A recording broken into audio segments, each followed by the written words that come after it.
आपला अभंग ज्ञानेश्वरीचा अध्याय 16 चाललेला आहे. दैवासुर संपद विभाग योग. दैव आणि असुर संपत्ती असे दोन विभाग असतात. त्यातला आपला दुसरा श्लोक चालू आहे. अहिंसा सत्यम क्रोधस्त्याग शांतिरपैशुनम दया भूतेष्वलोलुप्त्वं मार्दवम धीरचापलम.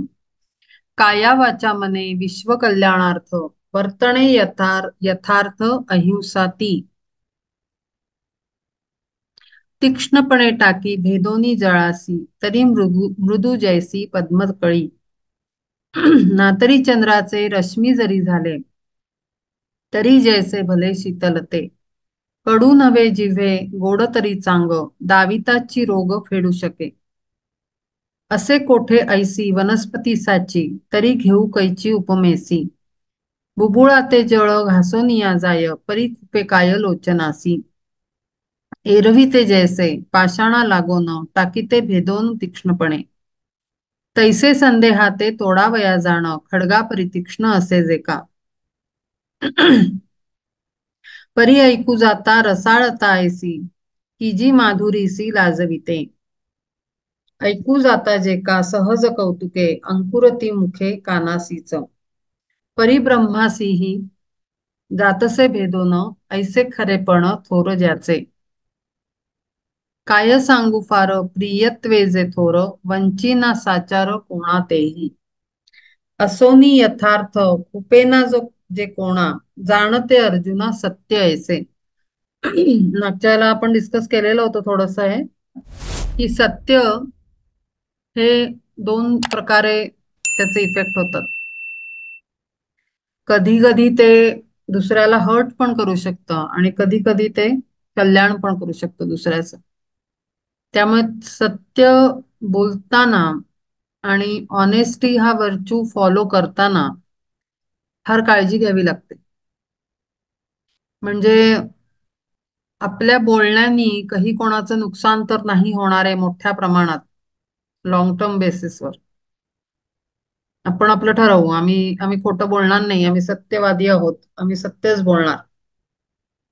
पण त्या प्रकारामध्ये दुसऱ्याचं मोठं नुकसान करून बसलो आपण तर त्या सत्य बोलण्याचं कर्म सत्कारणी लागत नाही आपलं. कारण आपण हार्म केलेला आहे दुसऱ्याला. म्हणजे तो स्वार्थ झाला, स्वार्थीपणाचं कुठेतरी वागणं झालं. आपलं आपलं हे सांभाळण्यासाठी आपण दुसऱ्याचं धक्का देऊन पाडू सिस्टम, ते बरोबर नाही. पण कधी कधी सत्य बोलणं हे कोणाचं अत्यंत जीवाचं कल्याण करून जाऊ शकतं आपल्या खरं बोलण्याने. त्यामुळे खूप विवेक संपन्न राहून अशा व्हर्च्यूज न फॉलो करावं लागतं. सत्य बोलण्यासारख्या गोष्टी ह्या विवेकाने, विवेक सदैव हवा बरोबर प्रत्येक कर्मामध्ये, प्रत्येक विचारामध्ये, प्रत्येक कृतीमध्ये, प्रत्येक बोलण्यामध्ये, शब्दामध्ये विवेक हवा. विवेकाशिवाय अं गाडी पुढे नाही सरकू शकत. विवेक म्हणजे करायचं की नाही हे सांगणारा विचार म्हणजे विवेक. तो सांगतो मग आपल्याला की इथे बोललं पाहिजे की नाही. तर असं ते सत्य आहे. एरवी मधुर पारध्याचे गीत परी करी घात सावजाचा. जरी जाळी अग्नी उघड सांगोन जळो साचपण तयाचे ते. वाटे अति गोड ऐकावया तरी परी जी जिव्हारी झोंबे साच. तिये लागी वाचा ऐसे म्हणे कोण जणू ती जखीण रूपवती. टाळाया अहित मातावरीवरी जैसा बाळावरी दावी राग.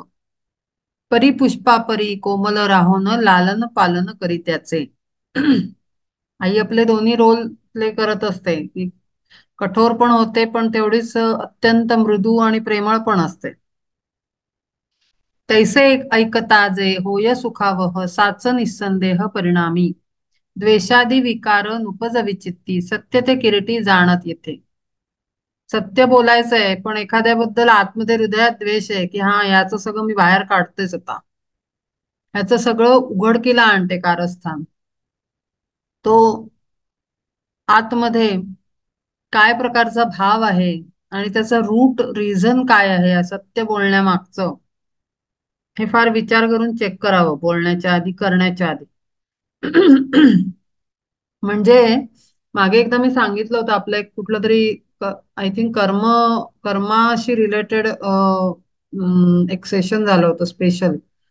त्याच्यात सांगितलं होतं मी आणि अनेकदा हे उदाहरण दिलेलं आहे की आपले डिफेन्स वाले जे आर्मी नेव्हीचे सैनिक असतात, ते सैन्य करताना त्यांना तर ते त्याच्यासाठीच ते ट्रेनिंग घेऊन तिथे गेलेले आहेत ना बॉर्डरवर, किंवा याच्यासाठी लढतायत देशासाठी, तर त्यांनी तलवार बंदूक चालवायचीच आहे. पण करताना आतमध्ये भावना काय आहेत त्याच्या ऍक्शनच्या मागे, काय काय थॉट प्रोसेस आहे, काय इंटेन्शन आहे, मेन म्हणजे इंटेन्शन. ते इंटेन्शन महत्वाचं असतं कृतीच्या मागचं. तर त्यांनी द्वेषभावनेने शत्रूला मारलेला आहे का देशाच्या संरक्षणासाठी मारलेला आहे, या दोन्ही मध्ये जमीन आसमानचा फरक आहे. तर ते कर्म करताना काय इंटेन्शननी केलेलं आहे त्याच्यावर त्या कर्माचा रिझल्ट अवलंबून असतो. आणि मी हेही सांगितलं होतं मागे की कर्म चुकत नाही, कर्मबंधन. त्यांनी बंदूक चालवली आहे, तलवार चालवली आहे, म्हणजे एका जीवाला हानी पोचवलेली आहे, आणि या कर्माचं रिटर्न त्याला पुढच्या कुठल्या तरी इन्कार्नेशन मध्ये येतं.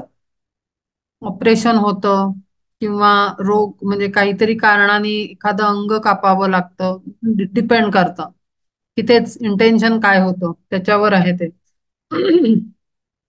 तर जनरली ऑपरेशनला फेस जावं लागतं असं मी ऐकलेलं आहे अभ्यासामध्ये. तर हे त्याचे कॉन्सिक्वेन्सेस आहेत. म्हणजे कर्म चुकलेलं नाहीये पण इंटेन्शन मॅटर्स. हमेशा इंटेन्शन तुमचं काय आहे त्याने फार मोठा फरक पडतो रिझल्टमध्ये. तेच इथे सांगितलेलं आहे की तुमच्या आतमध्ये द्वेषादी विकार हृदयात चित्तात ठेवून सत्य बोललेलं आहे का. आता पाषाणासी घालताही पाणी येती ना फुटोनी कोंब जैसे. नातरी कांजीचे केले घुसळण निघेना त्यातून लोणी जैसे. हडा करी काय भुजंगाची कात बळे शिरी लाथ हाणीताही. किंवा येती काय फुले अंबराला जरी प्राप्त झाला ऋतुराज. किंवा शुका ठाई नुठावा कंदर्प देखोन या रूप रंभेचेही.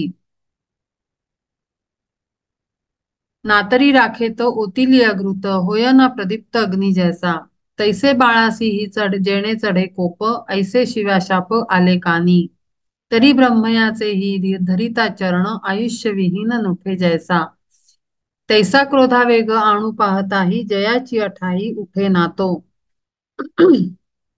अक्रोधत्व ऐसे स्थितीसी त्या नाव सांगत असे देव श्रीनिवास. आता अक्रोधत्व त्याच्याबद्दल बोललेलं आहे. सत्य झालं, त्याच्यानंतर आता अक्रोधत्व म्हणजे रागच येत नाही, तिथे तिथे आहेच नाही. क्रोधाचा अग्नी जो म्हणजे आतमध्ये एलिमेंट असल्याशिवाय ते पेटत नाही, तर ते एलिमेंटच आत नाही. अक्रोधत्व, क्रोध येण्यासाठी जी धगधगणारा तिथे काय म्हणतो आपण बारूद, म्हणजे दारुगोळा, तो ते टाकलेला असतो. काड्यापेटीचं पण जी काडीच्या तोंडाशी एवढूस डॉट असतो तो चॉकलेटी रंगाचा, त्याच्यामध्ये हलकीशी बारूद मटेरियल एक असं पेटणार, पेटण्यास सहाय्य करणारं मटेरियल वापरलेलं असतं. तर ते जे मटेरियल आहे ते आपल्या आतमध्ये असेल तरच क्रोध येणार. म्हणजे आता मी सांगते स्पिरिच्युअल म्हणजे या अशा जर्नीमध्ये स्पिरिच्युअल पाथवर जेव्हा हळूहळू हळूहळू आपली साधना चालू असते म्हणा अभ्यास साधना म्हणजे अ, ह्याची साधना नाही म्हणत आहे मी कधीच म्हणत नाही मेडिटेशन आणि ध्यान साधना आपला अभ्यास ही सुद्धा साधनाच आहे आणि अभ्यासपूर्वक वर्तनाला पण साधनाच म्हणणार आपण तर आपली साधना चालू असताना एक स्थिती अशी येते की आपल्याला एका स्टेजवर वाटतं की अरे मी तर आता एकदम क्लीन चिट आहे एकदम म्हणजे मस्त साफ आहे मी माझ्या मनात हृदयात काही नाही आम्ही सतत परमात्म्याच्या विचारात असतो अगदी धुतला तांदूळ स्वच्छ एक पण डाग नाही माझ्या अंगावर अत्यंत मी सगळ्यांबद्दल चांगला विचार करतो अत्यंत मी प्रेमळ आहे मी सगळ्यांचा काळजी घेतो अमकं ढमकं बरंच काय काय स्वतःबद्दल ते गैरसमज असतात हे कशा बेसिसवर मी बोलते ते पण कळेल तर आपल्याला खूप वाटतं असं साधकाला की अरे नाही मी पहिले होतो पहिले माझ्या मनात दुसऱ्याबद्दल भाव यायचे पहिले मनात द्वेष होता विकार होते आता मला काही नाहीये आता काहीच मनात येत नाही मनात विचार नसतात असं नसतं तसं नसतं असं आपण खूप म्हणतो पण एखाद्या वेळेला जर ठिणगी पडली एखादी सिच्युएशन आली तर भयंकर संताप होतो अशा एखाद्या व्यक्तीचा असं तो असं म्हणत असतो भयंकर संताप किंवा कुठल्या तरी पर्टिक्युलर सिच्युएशनला ट्रिगर करतो पॉइंट त्यांना आणि एकदम चिडतात ते लोक तर मग हा क्रोध कुठून आला आतमध्ये ते एलिमेंट होतं ना तेव्हाच तर आपल्याला संताप झाला इथे विचार करायचा आहे आपण की आपल्या आतमध्ये काहीतरी आग लागण्याचं पेटण्याचं मटेरियल योग्य त्याला सपोर्ट करणारं आतमध्ये आपल्या एनर्जी बॉडीमध्ये असतं आपल्या इमोशनल बॉडीमध्ये मेंटल बॉडीमध्ये ते सगळं सामान कुठेतरी आत खोलवर डीपली रुटेड चक्रांमध्ये आपल्या पूर्वजन्मांपासूनच्या वासनांमुळे व्यक्तिरेखेमुळे पूर्वजन्मातल्या ते असतं मटेरियल पण ते असं जमिनीच्या खाली असतं दडलेलं जेव्हा एवढ्या मोठ्या स्केलवर आपलं प्युरिफिकेशन होत जातं तेव्हा आपण काही पूर्ण साफ नाही होत ठीक आहे ना प्रोसेस मधली गोष्ट सांगते मी एक स्टेज येते की पूर्ण आपण त्यातनं बाहेर पडतो ती पण येते पुढे जाऊन स्टेज पण मी आता आपल्यासारख्यांची बात करते ना मी काही ग्रेट योगीची बात नाही करत आहे मी आपल्या सर्वसामान्यांबद्दल आपल्याबद्दल बोलते मी मग आपल्याला ते संताप कसा काय झाला एकदम चिडचिड कशी झाली एकदम दुःख का झालं एकदम वाईट का वाटलं एकदम रडायला का आलं तर ह्याचा अर्थ काहीतरी एलिमेंट आतमध्ये आहे जे ते करण्यास ती एनर्जी ऍक्टिव्हेट होण्याचं कार्य करतं तर त्यामुळे तिथे विचाराचा भाग येतो की मग त्याच्यावरनं आपण असं समजायचं आपण एकदम डिप्रेस नाही होऊन जायचं की अरे काहीच नाही झालं असं नाही आहे जेवढं जेवढं आपण पुढे पुढे जातो अभ्यास करत तेवढी खालची घाण वर यायला लागते खालची म्हणजे रुतलेली आपल्या सिस्टम मध्ये डीपली सीडेड आतमध्ये सीड्स जी असतात ती ती वर यायला लागते एनर्जी पूर्वजन्मातली एनर्जी पण खाली दडलेली असते कॉन्शियस मध्ये अनकॉन्शियस मध्ये ती मेमरी मेमरी पॅटर्न मध्ये पण ती एनर्जी स्टक असते तर ती तर ह्या सगळ्या जमिनीत रुतलेल्या एनर्जीज ना जसं जसं प्युरिफिकेशन होत जातं एनर्जीचं आपल्या क्लीन होत जाते तसं तसं ते खालचं दडलेलं सामान वर यायला लागतं आणि मग असं काहीतरी होतं की तिथे आपल्याला पुन्हा प्रश्न पडतो आणि बऱ्याच ठिकाणी असं ऐकायला वाचायला मिळतं आपल्याला की मी इतके वर्ष साधना करतोय किंवा करतेय इतके वर्ष मी जॉब करतेय इतके दिवस मी पूजा करतेय पण तरीही अजून माझा राग गेलेला नाहीये तरीही माझं अजून अमुक झालेलं नाहीये तरी मी अमक्या अमक्या गोष्टीत अडकलेली आहे मग का असं होतंय मग का मग माझी प्रगती नाही होते का असे प्रश्न आपल्याला साधक विचारताना दिसतात. तर त्याचं उत्तर हे आहे की काहीच झालेलं नाहीये असं अजिबात समजायचं नाही. होतंय, प्रोसेस चालू आहे, बट इट टेक्स टाइम. कारण का? पता नाही किती अनंत जन्म आपले झालेले आहेत, हजारो करोडो.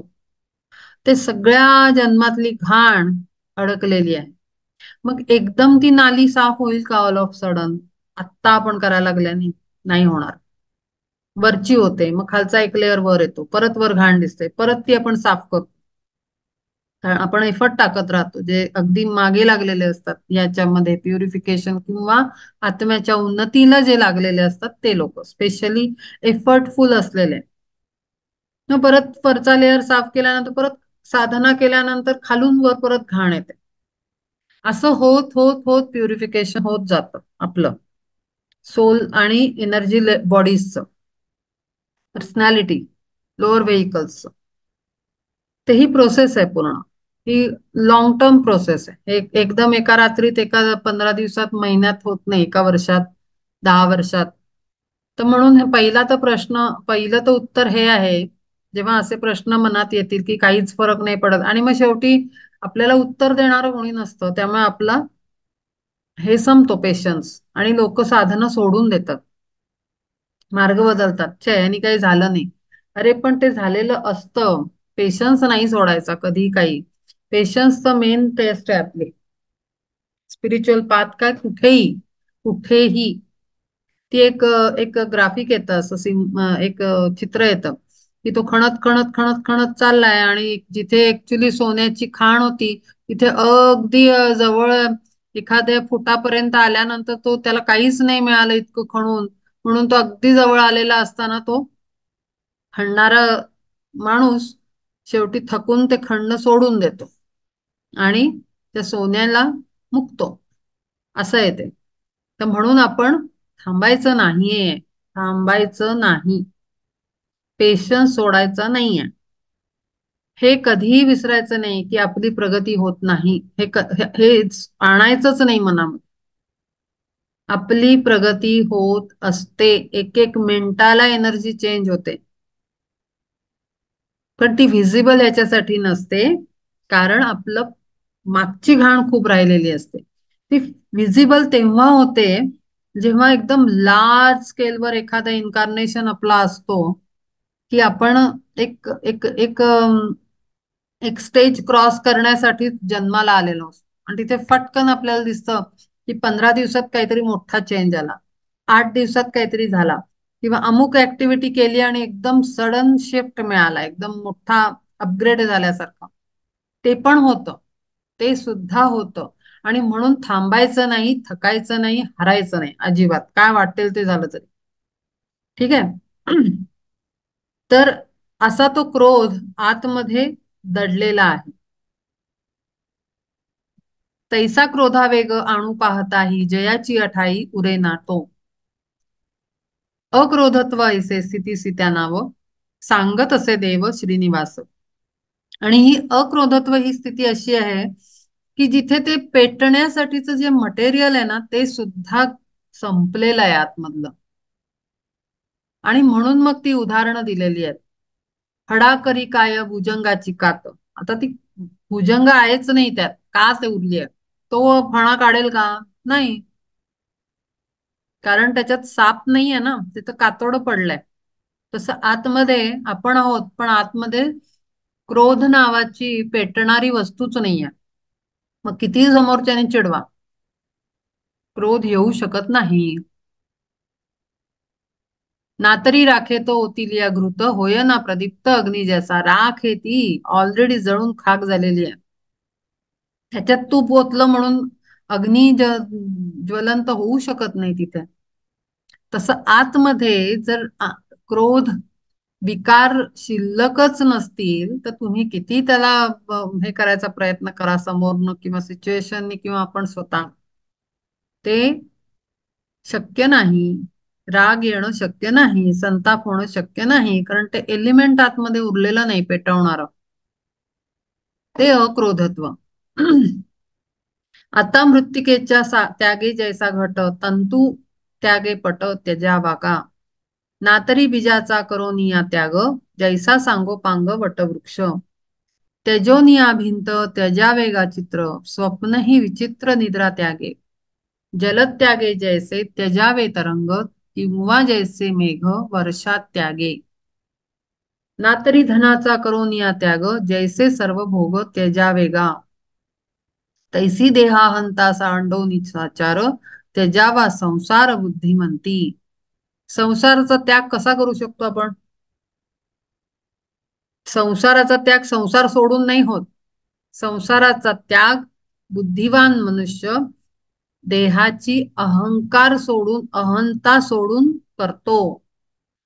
संसार त्याजायला सांगितला गुरूंनी. एखाद्याला सांगितलं, समजा गुरूंच्या समोर सगळेजण बसलेले असतात, एखाद्या शिष्याला त्यांनी म्हणलं की तू संसाराचा त्याग कर. याचा अर्थ त्यांनी काही झोळी घेऊन भगवा धारण करून ज्याच्यात जायला सांगितलंय असाच होतो असं नाही. एखाद्या वेळेला गुरु सांगतात की संन्यास घे, पण ते असे फार दुर्मिळ, अक्षरशः दुर्मिळ. आत्ताचा जो हा टाइम आहे त्याच्यात संन्यास घेऊन ज्ञान किंवा कार्य करण्याचा हा टाइम नाहीये. आता ज्या स्टेजमध्ये आपला मदर अर्थ आणि आपली ह्युमॅनिटी आहे, आपला सारा दुनिया चाललेली आहे, त्याच्यामध्ये संसाराचा त्याग करून संन्यास घेऊन करण्याचं आदेश येऊ शकत नाही कोणालाही. ही गंमत आहे. तो टाइम निघून गेला. पहिले जेव्हा शंकराचार्य वगैरे होते तेव्हा तो संन्यास धारण करण्याची प्रथा होती आणि ते मोठं एक वेगळं कार्य होतं आणि वेगळं प्रकार होता तो सगळा. तो आता नाहीये. आता सगळ्या प्रपंचातनच परमार्थ शिकवायचा सगळ्या संतांना त्यासाठीच पाठवलेलं होतं. कारण हे कलियुग आहे. युग बदललं की सगळा स्ट्रॅटेजी बदलते. तसं त्याच्यावा संसार असं जर त्याला एखाद्याला गुरूंनी सांगितलं तर त्याला काय मुंडू म्हणजे हे करून केस सगळे काढून त्यांनी झोळी अंगावर कांद्याला घेऊन जायचं नाही वनात. संसार त्यज असं सांगितलं तर ह्याचा अर्थ मी हा अहंकार त्यागून करता मी आहे, हे करते पण त्यागून प्रपंच कर असं ते सांगतात. देहाहंता सांडोनी, देहाचा अहंकार मी करणारा आहे, हा अहंकाराचा त्याग करून संसार कर, हे त्याचा अर्थ आहे. त्याच्यावा संसार बुद्धिमंती, बुद्धिमान मनुष्य असा अर्थ, उत्तम अर्थ काढेल त्यात. हे त्यागाचे लक्षण ऐसे पार्था जाण, म्हणे नारायण यज्ञभोक्ता. आणि हे त्यागाचं लक्षण आहे. त्याग कशाचा करायचा आहे? तर अहंकाराचा. मी करता आहे, मी केलं, मला वाटलं, मला हे हवं, मला ते हवं, माझा शहाणपणा, माझी बुद्धिमत्ता, माझं शिक्षण, माझा परिवार, मी माझं, हे सोडल्यानंतरच जे उरतं ते ते फक्त म्हणजे आत्म्याने कार्य केलं. तिथेही अकर्तेपण आहे पुढे, आपण पाहिलंच आहे मागे. तर अशा पद्धतीनं त्याग करायला सांगितलेला आहे. त्याग म्हणजे माणसांचा, परिवाराचा, प्रियजनांचा त्याग सांगितलेला नाहीये. नोकरीचा त्याग, प्रपंचाचा त्याग, बायकोचा त्याग, पत्नीचा त्याग, नवऱ्याचा त्याग असं सांगितलेलं नाहीये. तयाचे ते बोल मानले म्हणून, पुसे तो अर्जुन भाग्यवंत. म्हणे देवा आता शांतीचे लक्षण, उघड करून सांगा मज. आता म्हणतो शांतीचं लक्षण सांगा. शांती, शांती म्हणजे पीस, इनर पीस कसा असतो? तव जनार्दन बोले संतोषून, भले अवधान देई येते. आता ऐक, मी सांगतोय. ज्ञेयाते गिळोन, लोपे ज्ञाता ज्ञान, तीच शांती जाण धनंजया. ज्ञान, ज्ञाता आणि ज्ञेय म्हणजे तिन्ही गोष्टी ज्याला प्राप्त करायचे ते, करणारा आणि कृती, हे तीनही जिथे उरत नाही तिथे ती खरी शांती आहे. मी अमुक अमुक अभ्यास केला. तिथे मीही उरत नाही, अभ्यास करण्याची कृतीही उरत नाही, आणि तो काय होता तो अभ्यासही उरत नाही. तिथे शांती. विश्वाचा पसारा आपुल्याच ठाई बुडवो निपाही जैशा रीती. प्रळयोदकाचा उसळता लोट राहे घनदाट भरोन या. मग नदी ओघ आणिक सागर नुरे नुरे व्यवहार भेदाचा हा. तेथे जळाची या एकरसतेचा बोध करिसाचा कवणासी. तैसा होता ज्ञेय ज्ञातृत्वाचा लोप उरे तेची रूप शांतीचे गा. का असं ते म्हणतायत की ज्ञेय ज्ञाता आणि ज्ञान हे जिथे लोप पावतं, नष्ट होतं, तीच शांती आहे. कारण जिथे आपण म्हणतो, जिथे ज्ञान घेणारा आपल्या शाबूत आहे, अक्कल त्याची किंवा बुद्धी त्याची जिवंत आहे की नाही, मी ज्ञान घेतोय, मी अमुक ज्ञान घेतोय, आणि मी अशा पद्धतीनं ज्ञान घेतोय की मी बसतो, अभ्यास करतो, त्याचा विचार करतो. ही सगळी प्रोसेस, जे मटेरियल आहे ते, आणि मी करणारा, या सगळ्यातनं कृती दिसतीये ना, म्हणजे कोणीतरी कर्तेपणाचा क्रेडिट घेत आहे. आणि आपण अकर्ता आहोत, आपण आत्मा आहोत, आपण अकर्ता आहोत, आपण करूनही न करणाऱ्यातले कॅटेगरीतले आहोत. आणि म्हणून तिथे शांतता लाभत नाही. कारण आज आपल्याला वाटतं की अरे हा, मी असं असं एक सेशन अटेंड केलं आणि मी अमुक अमुक ग्रंथाचा अभ्यास केला. आणि मग दुसरीकडे कोणाचा तरी आपला मित्र मैत्रीण कोण नातेवाईक एखादा म्हणून, नाही नाही, मी ना अमुक ह्याचं एवढं चांगलं मला कळतं, त्याने एखाद्या 4 गोष्टी नवीन सांगितल्या. आपल्याला वाटतं अरे, मग मी केलं ते नाही केलं का, मग माझं चांगलं होतं का त्याचं चांगलं होतं, त्याला जास्त कळलं का मला जास्त कळलं, म्हणजे झालं ना, संपलं ना, ज्ञाता ज्ञान आणि ज्ञेय सगळंच गेलं कामातनं. कारण तिथे सगळे भलतेच विचार सुरू झाले. म्हणून मी करता आहे ह्या भावनेतनं केलेली प्रत्येक कृती, ते कृत्य आणि करते पण, हे सगळ्याला वाहून द्यायचंय, त्याला धरायचं नाहीये. आणि म्हणूनच असं केल्यानंतर मग काय, शांतीच शांती आहे ना मग हृदयामध्ये. कशाला अशांती निर्माण होईल? जेव्हा या तिन्ही क्रियांमधला जो इसेन्स आहे तो आपण काढून टाकतो, करण्यामागचा हा जो कॉन्सेप्ट आहे ना इथे शांतीचा, हा खूप ऍब्स्ट्रॅक्ट कॉन्सेप्ट आहे, खूप हायर स्टँडर्डचा आणि हायर प्लेनचा कॉन्सेप्ट आहे. तो आपल्याला आत्ता नाही कळणार, पण अभ्यास म्हणजे आता सेशन मध्ये होतच आहे, तर पुढे ऐकलं तर कदाचित काही काळानंतर हे कॉन्सेप्ट कळू शकेल. किंवा ज्याची, जे ऐकणारे असतील त्यांच्यात ज्यांना इथपर्यंत प्राप्त झालेलं आहे ज्ञान किंवा कळलेलं आहे, त्यांना कळून जाईल हे काय आहे.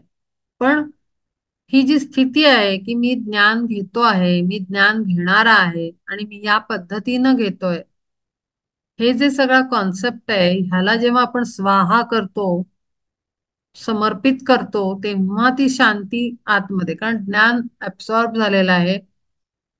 आणि त्या ज्ञानाचा प्रकाश आतमध्ये पोचल्यानंतर बाकी सगळं सोडून द्यायचं, विसरून जायचं की मी घेतलं, मग मी कसं अटेंड केलं, मग मला कसं कळलं. पण जेव्हा आपण एखाद्या ग्रंथाचा किंवा कुठलाही ग्रंथ सोडा, कुठलाही विषयाचा आपण जेव्हा अभ्यास करतो, अगदी आपलं ज्याच्यामध्ये डिग्री आपण घेतो किंवा PhD करतो किंवा डॉक्टरेट किंवा जे काय आपलं फील्ड असतं, त्याच्यात आपण अभ्यास करत असतो, तर ते करण्यामागे सुद्धा मी केलं, मग माझी बुद्धी शार्प, मग मला कशी किती पटकन अवगत झालं, हे सगळं त्याच्यामागे खूप असतं. तर त्यामुळे मग शेवटी पुन्हा अहंकार, आणि मग ते सगळं सगळं भलतीकडे जातं. त्यामुळे बघा, खूप शिक्षण घेतलेले लोक पण तेवढे शहाणे नसतात. ह्या कंपॅरिझननी ज्ञानाच्या जर बघायला गेलं तर ते अज्ञानीच ठरतात. कारण तिथे मी केलं, मला कळलं, आणि एवढं एवढं मी केलंय किंवा इथपर्यंत मी पोचलोय, ही भावना मुळात तिथे असते. त्यामुळे तिथे शांतता नाहीये. असे मग डबल डॉक्टरेट किंवा काय असे शांत दिसली असती माणसं आपल्याला, नाही ना दिसत. भयंकर अशांती तिथे दिसते आपल्याला माणसांमधनं. तर ती का? कारण करते पण असतं. म्हणून जिथे ज्ञेय, ज्ञाता आणि ज्ञान या तिन्ही गोष्टी लोप पावतात तिथे शांती आहे, असं ते सांगतात.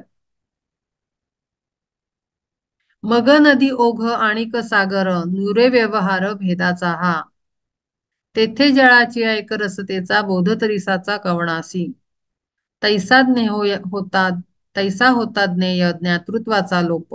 उरे तेची रूप शांतीचे गा. आता देखो निया रोगी पीडाग्रस्त तया रोगमुक्त करावया. सद्वैद्य पाहेना जैसा आप पर वाहता अपार चिंता त्याची. किंवा पंखी गाय रुतली देखोनी होय जो कामनी कासावीस. धड की भाकड ऐसे कातो पाहे तिज काढीत आहे पंकांतुनी. नातरी देखोन बुडत्या लागोन मांग की ब्राह्मण असे कोण. विचारी ना ऐसे कनवाळू जन राखू जाणे प्राण तयाचे गा. किंवा वनी माय पापियाने कोणी उघडी करोनी टाक तिज लागी वस्त्र नेसविल्या विण घेईना दर्शन सभ्य जैसा. तैसे अज्ञानी वा प्रमादी वा कोणी राहिले बुडोनी दैवहीन. म्हणोनी जे झाले निंदे लागी पात्र सर्वदा सर्वत्र जगा माझी. तया लागी कुण आपुले देवोन टाकीती टाकीती काढोन शल्ले त्यांची. आणिकांचे दोष भले चोखाळून तयाचे दर्शन घ्यावे जैसे. पुजोनिया जैसे पहावे दैवत पेरोनिया शेत घ्यावे पीक. किंवा अतिथी तोषवोनी चांग जैसा घ्यावा मग आशीर्वाद. तैसे आपुलिया सद्गुणे करोन आणिकाचे न्यून फेडोनिया. भलेपण घ्यावे तयाचे दर्शन अपै शून्य जाण तेची पार्था.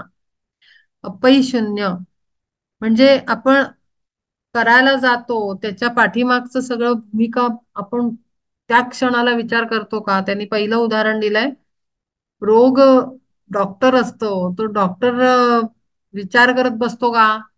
आता देखून या रोगी पीडाग्रस्त तया रोगमुक्त करावया. सद्वैद्य पाहे ना जैसा आपपर वाहता अपार चिंता त्याची. हा धनाढ्य आहे, या माझी फी देईल का नाही देईल हे डॉक्टर बघतो का? त्या क्षणाला जो खरा हृदयातनं डॉक्टर असतो तो नाही विचार करत. तो म्हणतो पहिले यांना औषध द्या, यांना पहिले यांना जिवंत करा, यांना शुद्धीवर आणा. बाकी तुम्ही फी वगैरे तुम्ही नंतर मागावून बघू आपण. पहिले तुम्ही या पेशंटला ठीक होऊ द्या. तर एखादी गाय चिखलामध्ये रुतली आहे किंवा काय मरणाच्या ह्याच्यात आहे, तर ती भाकड आहे, दूध देते नाही देते हे कोण विचार करणार? पहिले तर त्याला त्याचा जीव वाचवायचा आहे, पहिले तर त्याला बाहेर काढायचंय संकटातनं. बुडतोय तुमच्या समोर माणूस, तो ब्राह्मण आहे का खालच्या जातीचा आहे, कोणत्या धर्माचा आहे, इंडियन आहे की फॉरेनर आहे, मग चायनीज आहे का तर बुडू द्या असं आपण विचार करणार आहे का? नाही. जीव बुडतोय एखादा, त्याला काढा बाहेर आणि मग बघा तो कोण आहे. हो की नाही? तर म्हणजे काय की पहिले आपलं कार्य काय आहे, आपलं पहिले उत्तम कर्म आपलं काय असलं पाहिजे ते पहिले करणं. नाही त्या गोष्टींमध्ये पहिले नाही जात माणूस. जो सज्जन असतो, जो अत्यंत हृदयाने स्वच्छ असतो, तो हे सगळं बघायला जात नाही की काय एवढे सगळे मागचे पुढचे विचार करत नाही. किंवा तिथी तोषवोनी चांग जैसा घ्यावा मग आशीर्वाद. तैसे आपुलिया सद्गुणे करोन आणिकाचे न्यून फेडोनिया. सद्गुणांचा काय उपयोग जर दुसऱ्यांच्या मदतीला नाही पडणार आहे सद्गुण. आपल्याकडे खूप मोठे चांगले चांगले गुण आहेत, पण त्याचा उपयोगच काय जर तो दुसऱ्या जीवाचं कल्याण करत नसेल तर उपयोग काय? फार प्रेमळ आहे हा मनुष्य, फार प्रेमळ आहे. अरे पण काही अडचण आली समोर रस्त्यात त्याच्या कोणाला, तर त्याचं प्रेम तिथे व्यक्त होतंय का की स्वार्थी प्रेम आहे? प्रेम फक्त परिवारापुरतं, मी माझे माझे नातेवाईक, माझी मुलं, माझे शेजारी पाजारी, माझे मित्र ह्यांच्या पुरतं प्रेम. अशी माणसं मी बघितली आहेत. म्हणजे हृदयाला पाझर फुटत नाही असे इतके अमानुष हायली एज्युकेटेड चांगले चांगले लोक अगदी माझ्या अवतीभोवती पण मी बघितलेले आहेत. मला आश्चर्य वाटतं की हृदयात हालत कसं नाही, मनामध्ये जसं हे कसं होत नाही. माणुसकी माणुसकी आपण म्हणतो, पण ती माणुसकी नाहीये बरं सगळ्यांमध्ये. अत्यंत अमानुष व्यक्तिमत्व असतात आणि सभ्य समाजात फार मोठ्या ह्यानी ते ताठमानेने जगत असतात. पण हृदयामध्ये त्यांचे हालत नाही. जर समोर काही अभद्र बघतील तर ते निघून जातील तसंच. आपल्याला काय करायचंय मग? हे प्रेम नाही, ही दया नाही, हे हे क्षम्य भाव नाहीत. पहिले तिथे दुसऱ्या जीवाचं आत्म्याचं कळकळ आपल्याला पोचली पाहिजे, तर ते प्रेम आहे. नाहीतर सगळ्यात देखावा आणि फालतूपणा आहे. शुद्ध नाटक आहे, सगळं खोटेपणा आहे. ते प्रेम नाहीये. अत्यंत मोठा स्वार्थ आहे. तर त्यामुळे आपल्यात जे सद्गुण आहेत ना, ते खरे सद्गुण आहेत का, हेही एक एकदा बसून बघावं एखाद्या दिवशी. की मी अमुक असा आहे, आपल्यात काय चांगले गुण आहेत, आपल्यात काय वाईट गुण आहेत, लिस्ट बनवा. मी सांगितलंय रोज काहीतरी असं एक घ्या आणि त्याला एकेकाला लावा एकेकाचं हे हिशोब. हाच अभ्यास पहिले करायचा आहे की माझ्यात काय चांगलं आहे, मग ते खरंच चांगलं आहे का ते दिखाव्याचे गुण आहेत. सद्गुण आहेत का खरंच, का ते दुर्गुणच आहेत, वर्ण दिसायला सद्गुण म्हणून दिसून राहिले चकचकीत. हे हे सेल्फ अनालिसिस म्हणतो आपण. हे सेल्फ अनालिसिस पाहिजे. आरशात स्वतःला बघितलं पाहिजे, मी सच्च काय रूप आहे माझ्या आतमध्ये, का दिखवटा असं लावलेला आहे मुखवटा खोटा आणि आतमध्ये मी भयंकर घाणेरडं रूप आहे माझं. हे खरंच पाहिलं पाहिजे. लोकांचे गुणदोष काढण्यापेक्षा स्वतःच्यातले काढावेत माणसाने. खूप मोठं कल्याण होईल, खूप चांगली प्रगती होईल. दुसरा कसा वाईट आहे, दुसरा कसा खोचक आहे, दुसरा कसा अमुक आहे, हे बघण्यापेक्षा आपण आपल्यात काय आहे आणि काय नाहीये ह्याचा अभ्यास करणं अत्यंत आवश्यक आहे. तर ते ते ते सद्गुण जे दुसऱ्याचं आपुलिया सद्गुणे करून आणिकाचे न्यून फेडोनिया, दुसऱ्याची कमी दूर करताय का, तर तो सद्गुण आहे आपला. भलेपणे घ्यावे तयाचे दर्शन, अपैशून्य जाणतेची पार्था. तेवी कोणासीही नये बोलू वर्मी, नये घालू कर्मी पापात्मक, नये हाका मारू कोणासी साचार, दोषांचा उच्चार करोनिया. पडत्यासी काही शोधोनी पाय, उठता तो होय ऐसे किजे. करोनी उघड परी त्याचे व्यंग, वर्मावरी दाग देऊ नये. बऱ्याच लोकांना सवय असते की चार चौघात काहीतरी कमतरता दुसऱ्याची एखाद्याची अशी हायलाईट करतात.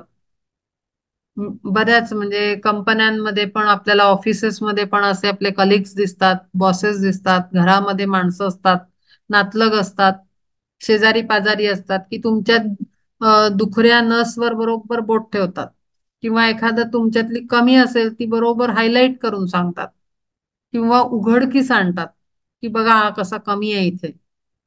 हे कधी करू नये. त्याच्याने पीडा पोचते दुसऱ्याच्या हृदयाला, आत्म्याला. उत्तमा सारिखा नीचही मानावा, दोष न पहावा निज दृष्टी. धनंजया जाण तो हा दैवी गुण, जया अपैशून ऐसे नाव. हेची असे एक मोक्ष मार्गी देख, साधन प्रमुख सुखाचे गा. आता दया नावे जो का दैवी गुण, तयाचे लक्षण एक सांगू. आता ते दयेबद्दल बोलतायत. शांतविता सर्वा सान थोर नेणे, जैसे का चांदणे पूर्णेंदूचे, तैसे दयालुत्वे नेणे श्रेष्ठहीन, निवारिता क्षीण दुःखिताचा. किंवा जैसे जळ अर्पोनी सर्वस्व, राखे जाता जीव तृणाचाही, तैसी परपीडा देखोनी या डोळा, मनी कळवळा उपजोनी. आत्ताच म्हणलं मी. आपण अगदी म्हणतो हो फार त्याला दया येते, हो सगळ्यांची, आमक्याला दया येते, हो फार अरे काय दया, बाहेर दया येते का घरातल्यांचीच दया येते? अमक्याला माझ्या आईला फार काम पडतं, माझ्या बायकोला फार काम पडतं, माझा नवरा फार कष्ट घेतो. अरे, म्हणजे दया नक्की काय आहे याचे खरे अर्थ कळतायत का? दया आपल्या ओळखी पाळखीच्या नसलेल्या, यातनेत असलेल्या माणसाची दया येते का आपल्याला? का नाही, त्यांची कर्म आहेत वाईट म्हणून ते भोगतायत असं आपण म्हणतोय त्याच्यावर? असं पण मी माणसं बघितलीत ही अशी, काहीतरी वाईट कर्म केलं असेल तेव्हा भोगावं लागतंय असं लोक मीठ चोळतात दुसऱ्याच्या दुःखावर. आणि मग आपण खूप चांगले असल्याचा आव आणतात खोटा समाजात. फार फार फसवतात माणसं, स्वतःलाच फसवतात. मला जर हसायला येतं, तुम्ही स्वतःला फसवताय का दुसऱ्याला फसवताय? माणूस स्वतःला फसवत असतो, खोट खोट चेहरा आणि खोटे स्वरूप धारण करून. तर ती दया, दया म्हणजे आपल्या ओळख पाळख नसलेल्या माणसाला जर यातनेत बघून हृदयात कालवलं पाहिजे, डोळ्यात पाणी आलं पाहिजे, आणि त्याच्यासाठी आता मी काय करू, ही जी भावना आहे ती दया आहे. तिथे श्रेष्ठता हीनता, जात पात काही न बघणं, दुसऱ्याच्या उन्नतीसाठी तळमळणं, मेहनत करणं, एफर्ट टाकणं, ती दया आहे. की एखादा, अरे अरे, हा खाली चाललाय, घसरतोय, याचं कर्म, याला वर काढलं पाहिजे, ही तळमळ असणं म्हणजे दया आहे. आपल्या नाही, अमुक अमुक फार दयाळू आहे, आपण कामवाल्यांची फार काळजी घेतो, आपल्याला फार दया येते, आपल्या मेड्स असतात त्यांची, आपल्याला वाटतं अरे अरे आपण फार दयाळू आहोत. किंवा असं व्यक्तिमत्व दिसतं लोकांना की फार काळजी घेते, त्यांनाही वाटतं मेरी मालकीन बहुत दयालू आहे. अरे, काय की दयालू, तिला तिचं काम करून घ्यायचंय म्हणून दया येत असते तिला तिथे. कारण ती दया नाही दाखवली तर ते काम नाही ना होणार आहे, ते सुट्ट्या सुरू होणार आहेत, मग पटापट पैसे निघतात. तू औषधं आण आणि आपल्याला असं वाटतं वा वा वा, मी पैसे दान दिले, माझ्या मोलकरणीचा इलाज मीच केला, तिच्या नवऱ्याचं अमुक अमुक झालं तर आम्हीच केलं, त्यांच्या मुलांना आम्हीच केलं. अरे, तुमचं काम चालावं म्हणून तुम्ही मदत करताय, तिसऱ्या अनोळखी माणसाला तुम्ही करताय का? नाही करत आहे म्हणजे ती दया नाही आहे, स्वार्थ आहे तो. म्हणजे आपण खरंच दया दाखवतोय का? आपण खरंच दान धर्म करतोय का? आपण खरंच प्रेमळ आहोत का? आपण खरंच क्षमाशील आहोत का? आपण क्षमा देतो का दुसऱ्याला? हे सगळ्या गुणांची ना एकदा चेक करायला पाहिजे. जसं आपण मेडिकल चेकअप करतो ना दरवर्षाचा, फॅमिली चेकअप, इयरली चेकअप करतो आपण फिजिकल बॉडीचा, तसं आतल्या गुणांचा, सद्गुणांचा पण चेकअप केला पाहिजे माणसानी, की खरंच मी काय स्टेटसवर आहे सध्या. इन्स्टावर आणि याच्यावर स्टेटस टाकताना आपली अंतरस्थितीचा स्टेटस पण जाणून घेतला पाहिजे, की काय स्टँडर्डचं मी लाईफ जगतोय. कधी कधी मी थोडस हार्श बोलते, पण दिस इज फॅक्ट. सगळा मुखवटा घालून आपण जगतो आणि खोटं खोटं प्लास्टिक लाईफ जगतो. रियालिटी काही काही आहे नाही त्याच्यात. किंवा जैसे जळ अर्पुनी सर्वस्व, राखे जाता जीव तृणाचाही, तैसी परपीडा देखोनिया डोळा मनी कळवळा उपजोनी, प्राण सर्वस्वाचे दान केले साच, तरी ते थोडेच ऐसे मानी, मार्गातील फोड भरल्या वाचोनी, पुढे जैसे पाणी नेऊ जाऊ नेणे, तैसे पीडितासी करोनी संतुष्ट, मग घेई भेट सुखे त्यांची, अगा तीक्ष्ण काटा. पण आपण संतांना बघा, ते आता मला पाण्याचं हे उदाहरण आहे काहीतरी इथे, त्याच्यावरनं मला एकनाथांची गोष्ट आठवली, की त्यांनी वाळवंटात ते गाढव पडलेलं असतं त्याला ते पाणी पाजतात.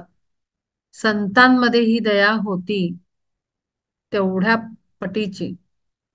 त्यांनी कधी स्वार्थ, स्वतःपुरतं असं कधी केलं नाहीये. माझ्या संसारापुरतं, माझ्या फॅमिली पुरतं, माझ्या समाजापुरतं नाही. त्यांनी असं खुल्या हाताने कर्म केलेली आहेत, सर्व जीवांसाठी कार्य केलेलं आहे. ती आहे दयावृत्ती. अगा तीक्ष्ण काटा बोचता पायात उठे अंतरात व्यथा जैसी तैसे आणि का ते देखोनी दुःखित कळवळे चित्त कारुण्याने. दुसऱ्याच्या पायात काटा बोचला तर आपल्या अंतकरणात कळ येते का? हा, आपल्या फॅमिलीचं असतं तेव्हा आपण अगदी आपल्याला कळ उठते अगदी. पण दुसऱ्याचं होतं का? मग तिथे वाईट कर्म, कर्माचं ज्ञान, आणखीन कुठलं ज्ञान, मग आणखीन काय काय काय काय जसं जसं आपलं ज्ञान असतं त्याच्याप्रमाणे रिलेट करतो मनुष्य. तिथे बरीच ज्ञानाचे हे दिले जातात, असं नसतं. तैसे अणिकांचे सुख विलोकून स्वभावे आपण सुखावे जो. तैसे दुःखितांचे करावे सांत्वन म्हणून जीवन जगावे का. दुसऱ्याला प्रमोशन मिळालं, दुसऱ्याचं कल्याण झालं तर आपल्याला खरोखरी आनंद होतो का? हे पण चेक करावं रोज.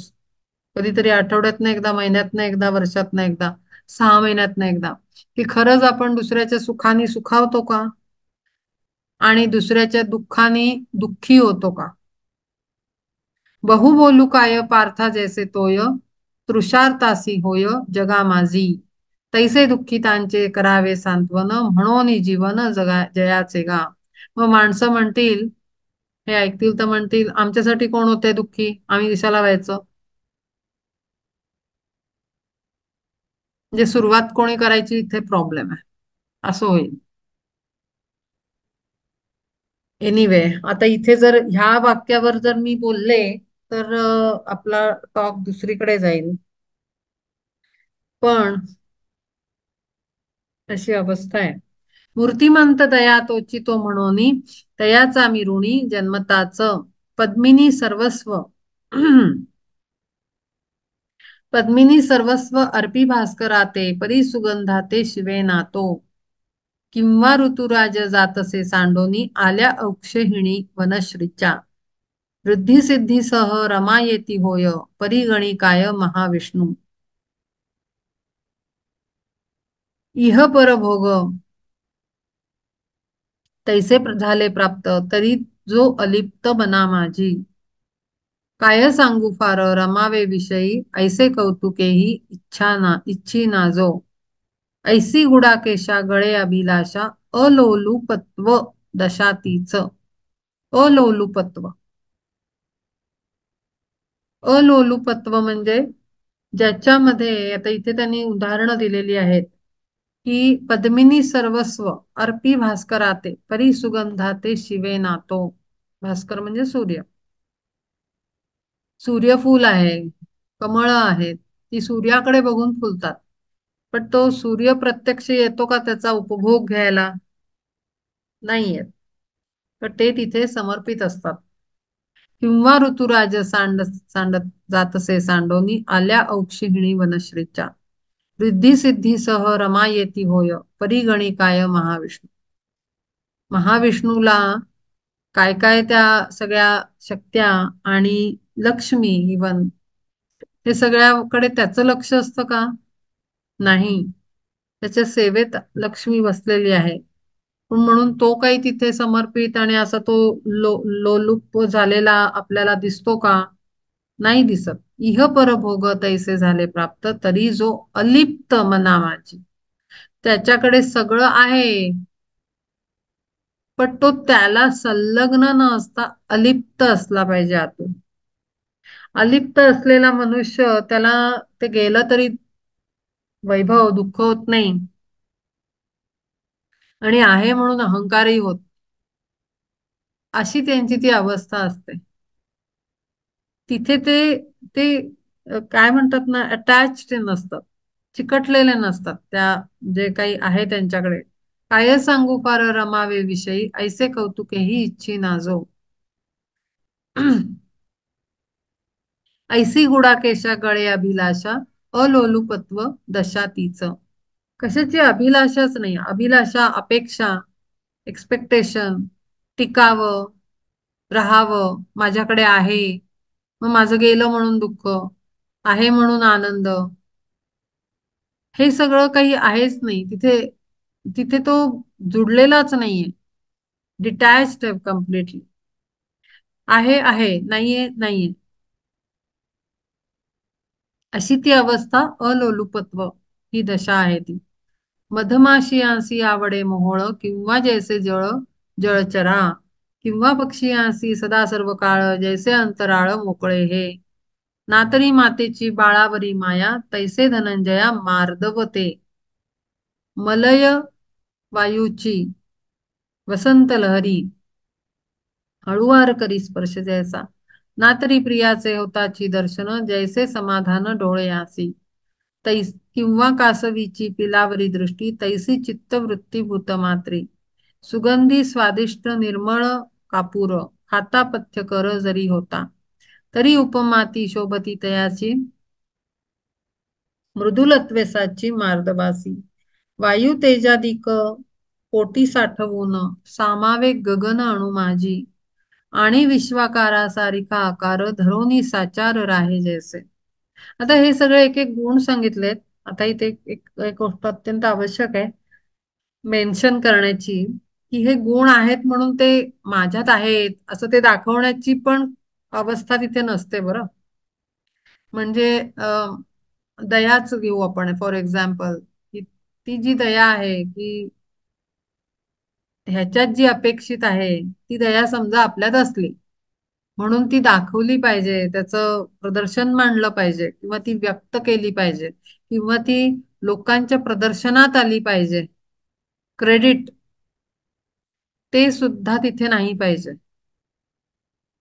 सहज भाव, सहज स्थिती. सहज ह्या शब्दाचा अर्थ फार मोठा आहे. सहज स्थिती आपली अगदी त्या नदीलाही माहिती नसतं ती कशी चाललेली आहे.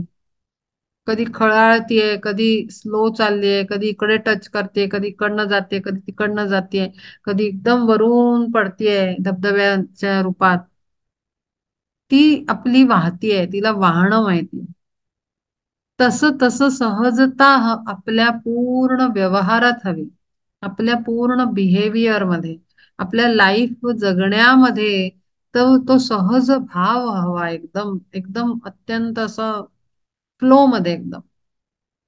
त्याच्यात हे असं आहे ते तसं आहे, माझ्यात हे गुण आहेत माझ्यात ते गुण आहेत, त्याच्यात ते नाहीये याच्यात हे नाहीये, हे सगळं तिथे अवेअरनेस, हा अवेअरनेसच नाही पाहिजे.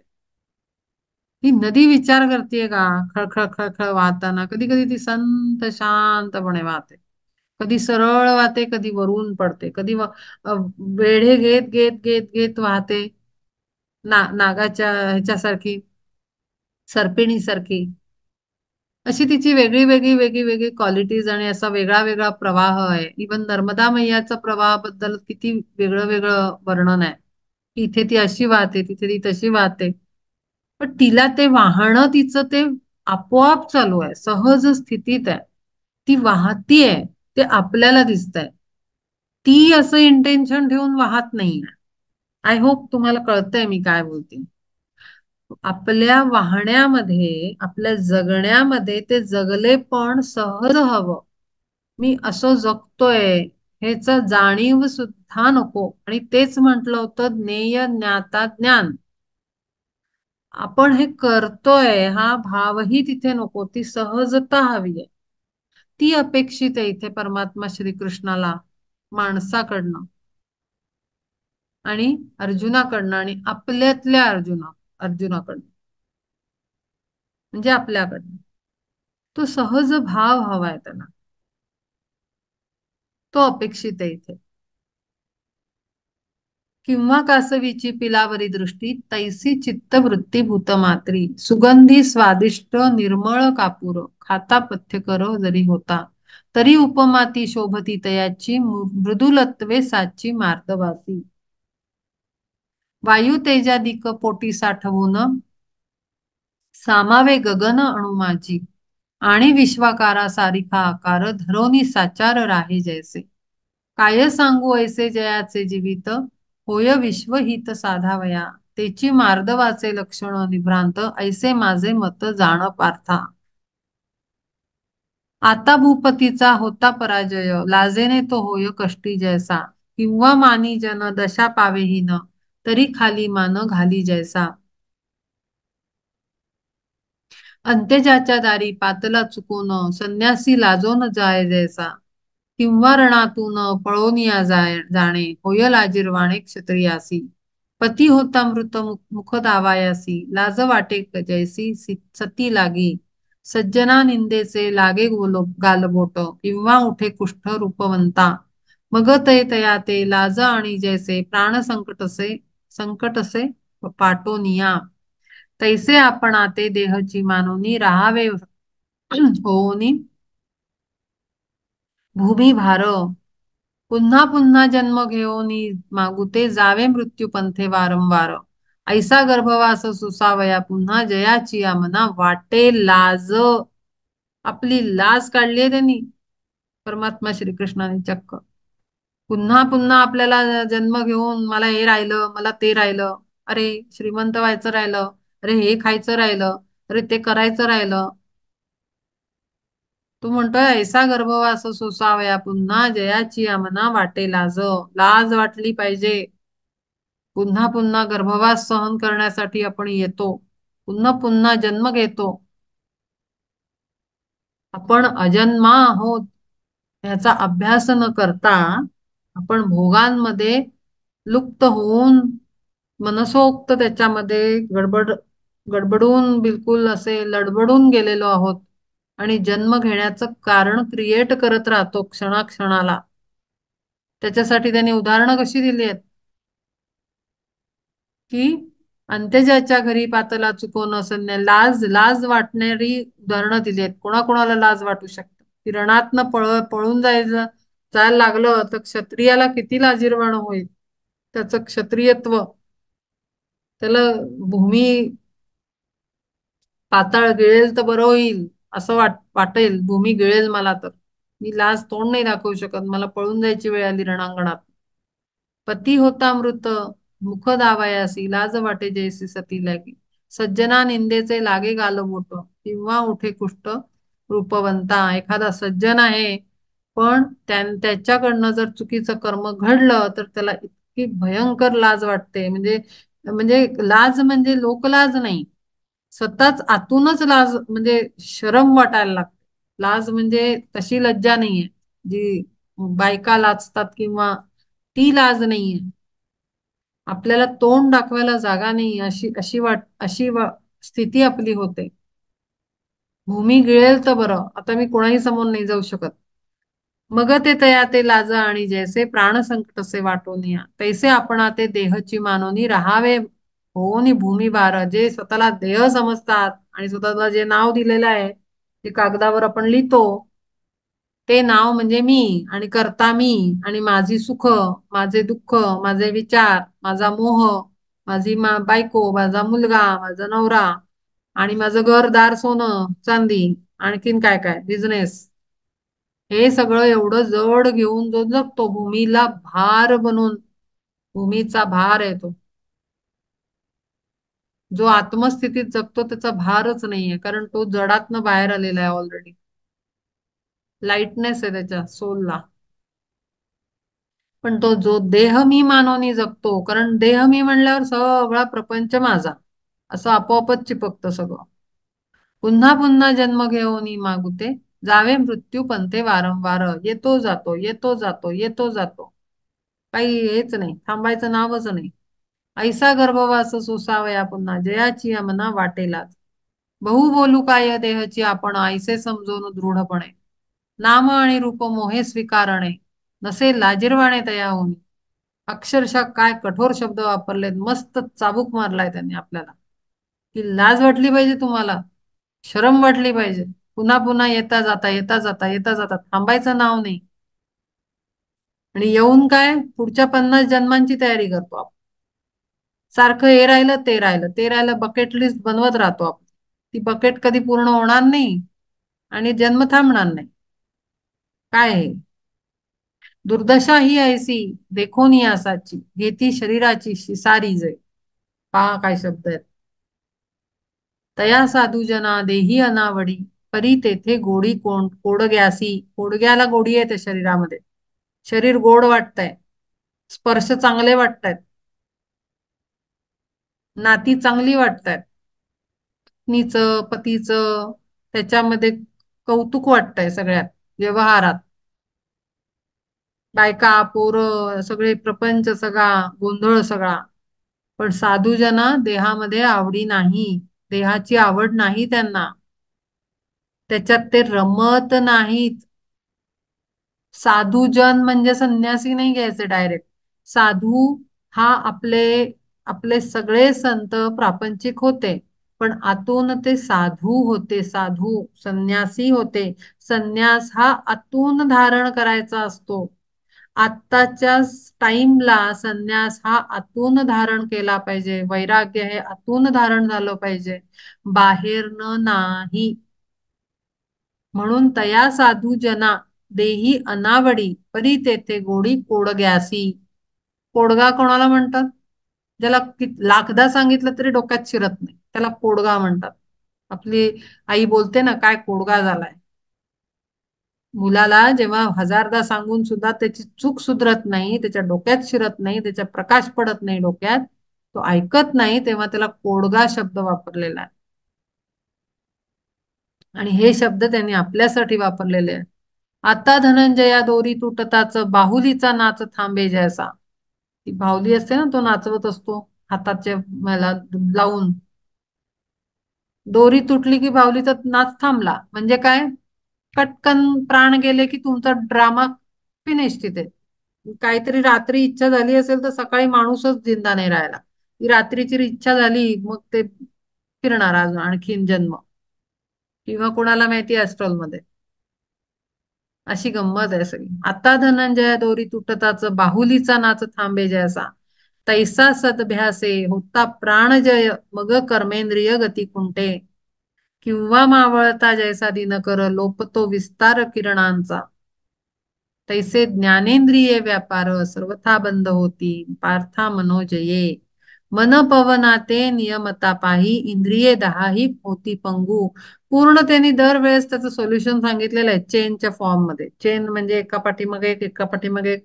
कोण कारणीभूत आहेत आणि कोणाचा गळा आवळायचा आहे हे दरवेळेस त्यांनी दर अध्यायात सांगितलेलं आहे. अचापल्य ऐसे गुणाते या नाम धनंजया वर्म ध्यानी घेई. धनंजया लक्षात घे. अचापल्य ज्याचं ज्याच्या ज्याच्या चापल्य म्हणजे चपळता, पण अचापल्य म्हणजे त्यांना क्षीण केलेला आहे सर्व कर्मेंद्रियांना, दशेंद्रियांना. त्याचा जो हे आहे काय म्हणतो श्वास, त्याच्यावर प्रभुत्व आहे. तैसा सदभ्यासे, सद अभ्यासे चांगल्या अभ्यासानं होता प्राणजय, प्राणावर कंट्रोल म्हणजे प्राणवायूवर नियंत्रण. प्राणजय म्हणजे प्राण म्हणजे आपण म्हणतो प्राण गेला ते नाही, प्राणवायू आतमधली जी इंधन आहे, शक्ती आहे आतमध्ये शरीराला चालवणारी, त्याच्यावर संयम, त्याच्यावर टोटल कंट्रोल कशाने होतो? सद अभ्यासाने, चांगल्या अभ्यासाने. मग कर्मेंद्रिय गती खुंडे, कर्मांची गती, कर्म इंद्रियांची, कर्म करणाऱ्या इंद्रियांची गती खुंटते म्हणजे स्पीड कमी होतो त्यांचा. प्राणावर संयम आणून किंवा मावळता जैसा दिनकर लोपतो विस्तार किरणांचा. सूर्य मावळल्यावर किरण इथे उरतात का? प्रकाश उठतो का पृथ्वीवर? नाही. सूर्य गेला उजेडही जातो त्याच्याबरोबर. तसं श्वासाला कंट्रोलमध्ये आणला, श्वास म्हणजे प्राणवायू, प्राणवायूला डिसिप्लिन लावला की इंद्रिय आपोआप डिसिप्लिन मध्ये येतात. कोणीतरी प्रश्न विचारला होता मला आपल्या ग्रुपमधनच, पण की कसं सगळं थांबेल, इंद्रिय कशी थांबतील, विचार कसे थांबेल, सगळं कसं कंट्रोलमध्ये कसं येईल. तर त्याचं उत्तर इथे आहे. सदभ्यासे, अभ्यासानी प्राणजय, प्राणावर विजय प्राप्त करायचा आहे. प्राणायाम करून प्राणायामाच्या अभ्यासाने इंद्रिय काबूमध्ये येतात. इंद्रियांची शक्ती प्राण आहे. प्राणाच्या जीवावर इंद्रिय चालतात, कारण तोच प्राण गेल्यावर इंद्रिय बंद पडतात ना. तो प्राण म्हणजे सूर्य निघून गेला की इंद्रिय बंद पडतात. मग इंद्रियांचा शहाणपणा चालत नाही काही. सगळी उत्तरं इथेच आहेत प्रश्नांची आपल्या. कर्मांचा ऍक्टिव्हिटी थांबवण्यासाठी त्याचं जे इंधन आहे, ज्याच्यावर ते उड्या मारत असतात इंद्रिय आपली, ते इंधनालाच कंट्रोलमध्ये ठेवायचं. त्याच्यावर आपण प्रभुत्व मिळवायचं, त्याच्यावर विजय प्राप्त करायचा. आणि तो कुठून करू शकतो आपण? अभ्यासानी, अभ्यास करून, ज्ञान संपादन करून. किंवा मावळता जैसा दिनकर लोपत विस्तार किरणांचा, तैसे ज्ञानेंद्रिय व्यापार सर्वथा बंद होती पार्था मनोजये. कर्मेंद्रिय आणि ज्ञानेंद्रिय दोन दश इंद्रिय आहेत. त्या दोन्हींचा व्यापार प्राण नावाच्या इंधनावर चालतो, प्राणशक्तीच्या. त्याला जेव्हा तुम्ही कंट्रोलमध्ये आणता तेव्हा त्यांचा सर्वथा व्यापार, अनाचार व्यापार जो चाललेला आहे, सामान्य आवश्यक असलेला व्यापार तर चालू राहणार आहे, तो बंद नाही पडणार आहे, तो ठप्प नाही होणार आहे. पण त्यांचा अनागोंदी कारभार जो चालू आहे, अनावश्यक ऍक्टिव्हिटीज चालू असतात, त्याच्यावर डिसिप्लिन येतो, संयम येतो, बंधन येतं. आणि ते आणतं इंधन त्यांना पुरणारं, ज्याला आपण कंट्रोल करतो.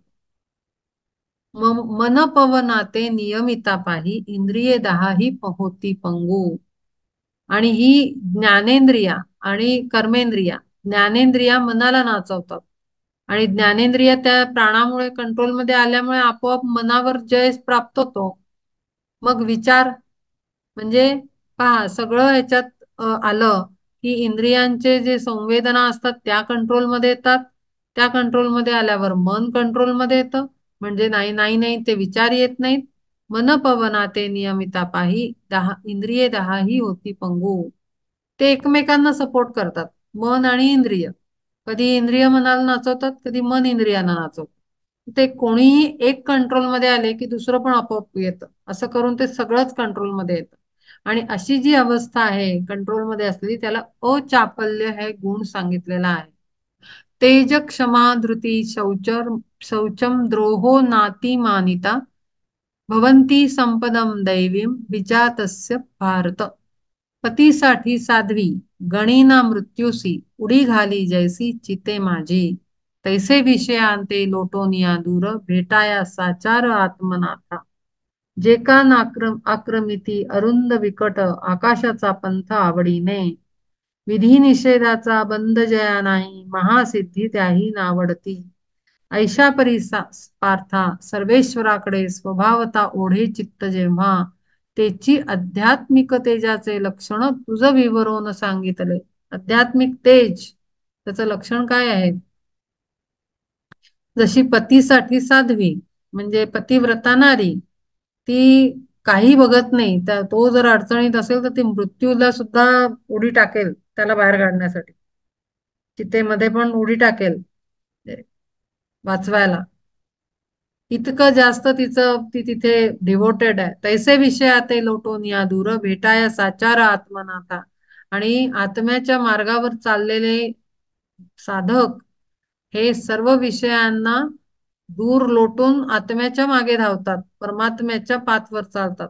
ते बघत नाहीत की मी हे भोगू का, अरे माझं हे राहिलंय, अरे हा आनंद घ्यायचा राहिलाय, ते उपभोगायचं राहिलंय, हे तिथे बघत नाहीत. पतीसाठी साध्वीसाठी जसा पती आहे तसा साधकासाठी परमात्मा आहे. आणि आत्म्याच्या शोधात ते निघालेले असतात. ते तिथे मध्ये काही कोणाचं वाट बघत नाहीत की माझं वय काय आहे. एखाद्याचा जन्म असा होतो की अनंत जन्मांची पूर्वजन्माची साधना असते. अगदी लहान वयात त्याला वैराग्य म्हणा किंवा आध्यात्मिक साधनेचा पाथ खुलतो, ओपन होतो, त्याला साथ घालतो आत्मा. तेव्हा तो सगळं दूर लोटून त्याच्या पाथवर चालायला लागतो. इथे मग तो बघत नाही की अरे मी 25च वर्षाचा आहे, माझं लग्न राहिलं की, माझं सुख उपभोगायची राहिली, मी मजे करायचे राहिले, नोकरी करायची राहिली, पैसा कमवायचा राहिला, परदेशी जायचं राहिलं, हे तो विचार नाही करत. त्याला आत्मा साथ घालतोय, तो ते ऐकतो आणि चालायला लागतो. अशी जी स्थिती आहे ते आध्यात्मिक तेज आहे आतमध्ये असलेलं. जे का आक्रमिती अरुंद बिकट आकाशाचा पंथ आवडीने. ते मग बघत नाहीत की काय हे आहे. एक मिनिट. अरे जरा फोन घे, कदाचित कुरिअर असेल.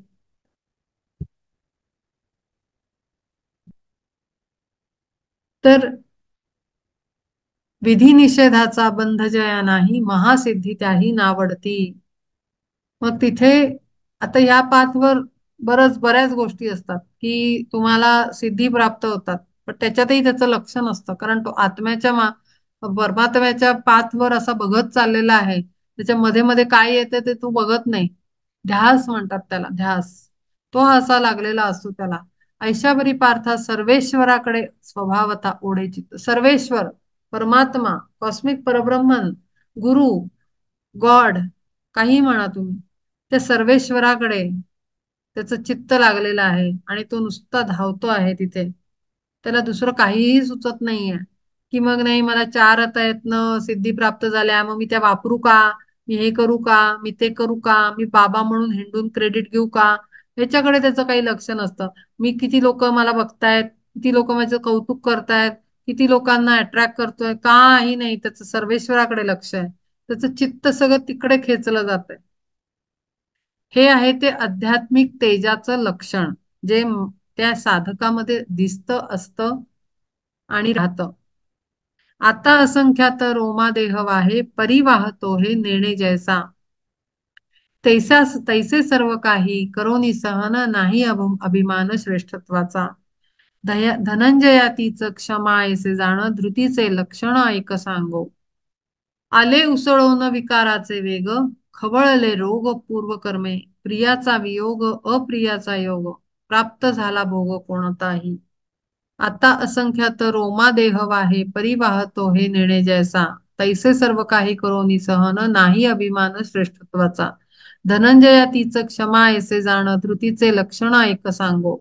आले उसळून विकारांचे वेग, खवळले रोग पूर्वकर्मे, प्रियाचा वियोग अप्रियाचा योग, प्राप्त झाला भोग कोणताही.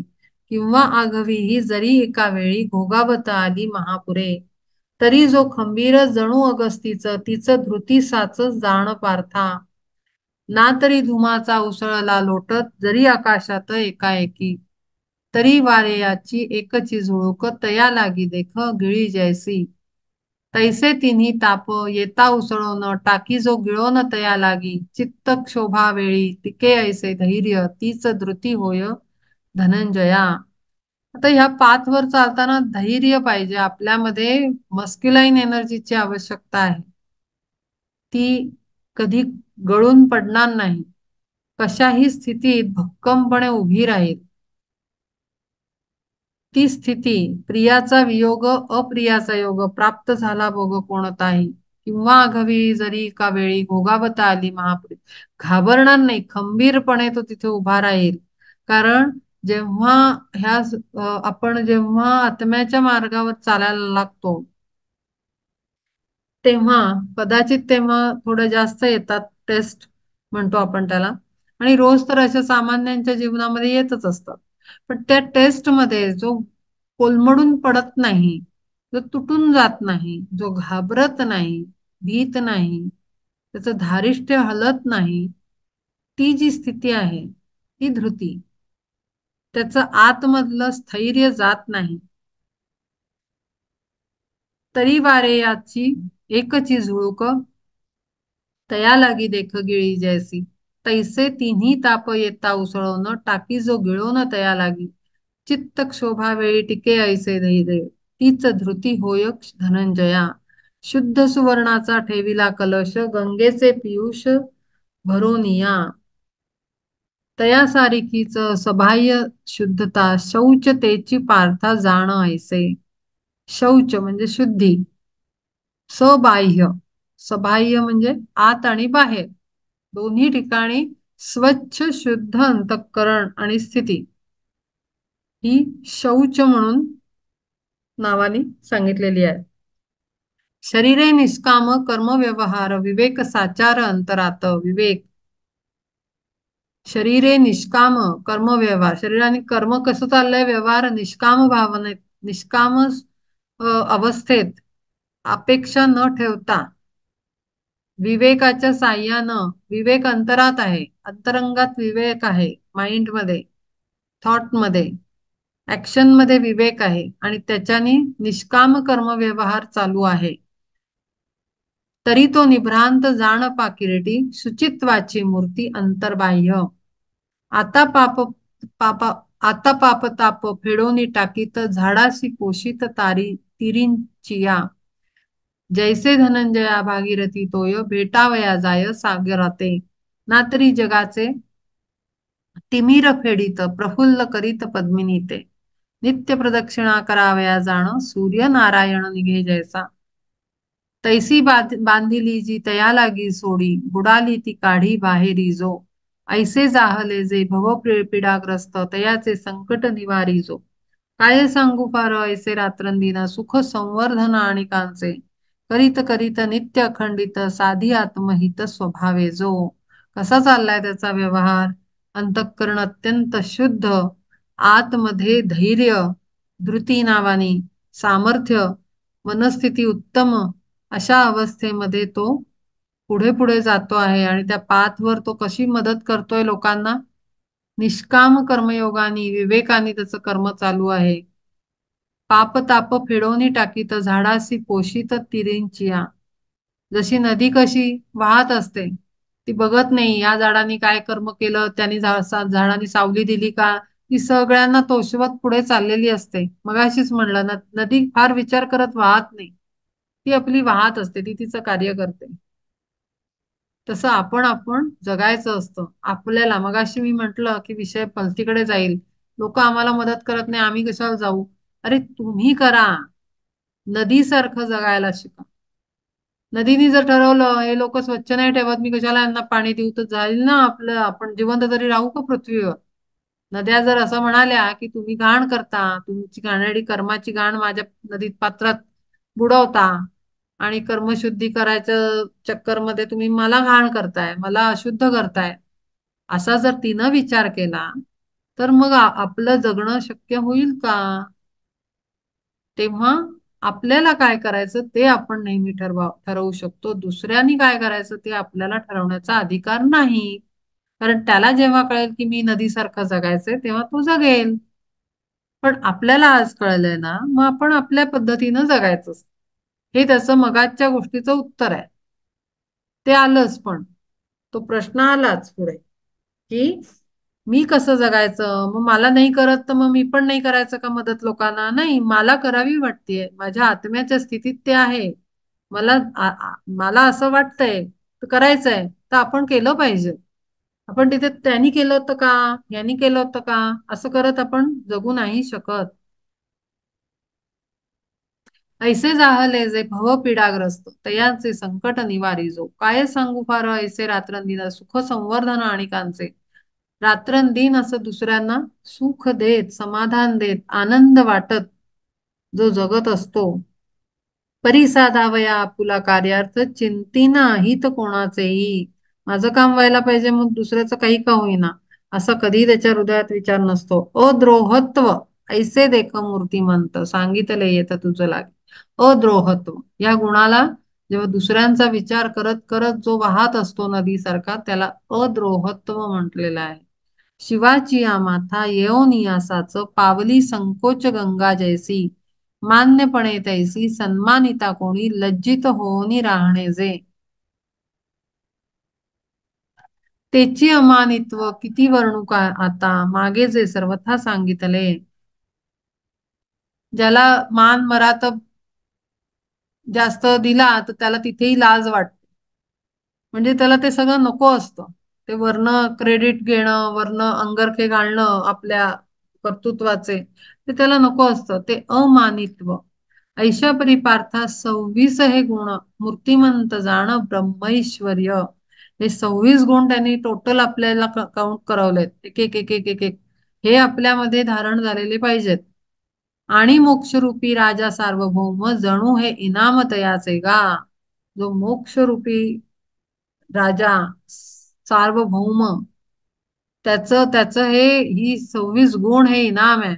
तो तिथपर्यंत पोहोचलेला आहे मोक्षाला, पण त्याची सुद्धा अपेक्षा नाहीये.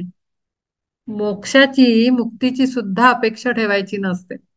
कारण मुक्त तो होणार ना जो बंधनात आहे. आपण मुक्तच आहोत, जन्म आहोत. किंवा 26ही गुणरूपी तीर्थी परिपूर्ण जीती नित्य नवी. दैवी संपत्तीची जणू ही गंगाच भाग्ये आली साच विरक्तांच्या. किंवा मुक्तिबाला शोधी विरक्ताला गुणपुष्पमाला घेऊनिही. ना तरी 26 गुणरूपी ज्योती आरती ती हाती धरोनिया. ही ही हे जे 26 गुण आहेत या पाथवर चालणाऱ्या प्रत्येकाचं ते आपोआपच गळ्यात येऊन पडतात. कारण ते धारणच होतात. तो मार्गस्थ असलेल्या संन्यासाला, साधकाला, योग्याला ते आपोआपच ते धारण केले जातात. त्याच्यासाठी तो ठरवून काही करत नसतो. कारण तो नदीसारखा वाहतो आहे. तो ह्या जीवनामध्ये जगतो आहे नदीसारखा. जणू ओवाळा या गमे आली गीता प्रेमे निज नाथा आत्मराजा. किंवा जिका दैवी संपत्तीची शिंप होती गीता रूप सागरात. तया शिंपीतून निघाली बाहेर मोते ही सुंदर गुणरूपी. काय सांगू फार जयांचा साचार व्हावा आविष्कार आपोआप. ऐशा परी दैवी संपत्तीचे गुण येथे विवरून सांगितले. हे 26 गुण ही दैवी संपत्ती आहे. ही म्हणून तिला संपत्ती म्हटलेलं आहे. कारण त्या स्थितीत गेल्यावर ही संपत्ती आपल्याला प्राप्त होते, या सद्गुणांची संपत्ती. आणि अशा पद्धतीनं आपण प्रचंड श्रीमंत होतो. सद्गुणाची खाण आपल्याकडे आपण धारण करतो. आणि ही उच्च स्थिती आहे अत्यंत. कारण हे सद्गुण सर्वसामान्यात नसतातच. तो फक्त हे असले तरी ते स्वतःपुरते आणि प्लास्टिक टाईपचे आर्टिफिशियल आणि कुठे कुठे वर्ण धारण केलेले लेयर्स आहेत, स्वतःला फसवणारे. आपल्याला खरे सद्गुण धारण करायचे आहेत. आणि ते हे 26 गुण ही दैवी संपत्ती आपल्याला मिळवायची आणि ती मिळवतो आपण. आणि नकळतपणे मिळवतो, हे महत्वाचं आहे. ते मिळवण्यासाठी म्हणून धडपड धडपड म्हणजे पुन्हा पॉलिटिक्स आलं, पुन्हा आर्टिफिशियल प्रॅक्टिसेस आल्या. नॅचरल पाहिजे सगळं. काय सांगू फार जयाचा साचार व्हावा आविष्कार आपोआप. ऐशा परी दैवी संपत्तीचे गुण येथे विवरून सांगितले. आता जी असुरी संपत्तीची वेली यसे बळावली नाना दुःखी. तरी जरी दोषरूपी कंटकांनी युक्त तरी तीही येथ निरूपीन. जरी उपयोगी नव्हेची ती पार्था त्याज्य ती सर्वथा होय जरी. त्याज्यावया लागी तरी तीही जाण भले अवधान देई आता. कम से कम आपल्याला कळायला तर पाहिजे ना की आसुरी संपत्ती काय आहे. ती त्याज्य आहे, पण ती कळली तर पाहिजे, माहिती पाहिजे. आणि म्हणून तो इथे तीही सांगतो आहे. तरी नरकीचे वाढावया दुःख जेथे झाले एक सर्व दोष. तीही महाघोर आसुरी संपत्ती तेथे तुझ येथे तुझ प्रति निवेदिन. किंवा विषवर्ग होता एकत्रित तया कालकूट ऐसे नाव. तीच ही सर्व दोषांची लगड करोनी उघड दाऊ तुझ. लगड म्हणलंय त्यांनी, म्हणजे केवढे गठ्ठा असा तो दुर्गुणांचा आणि दोषरूपी व्यक्तिमत्वाचा आणि गुणांचा आहे हा दै दै असुरी संपत्ती. ही ह्या शब्दांमधनच आपण समजून घ्यावी, जी आपण पुढच्या वेळेला अभ्यासणार आहोत. आपण आता इथे थांबूया. तिसऱ्या श्लोकवर आपण चौथ्या श्लोकला आपण पुढल्या वेळेला सुरुवात करूया.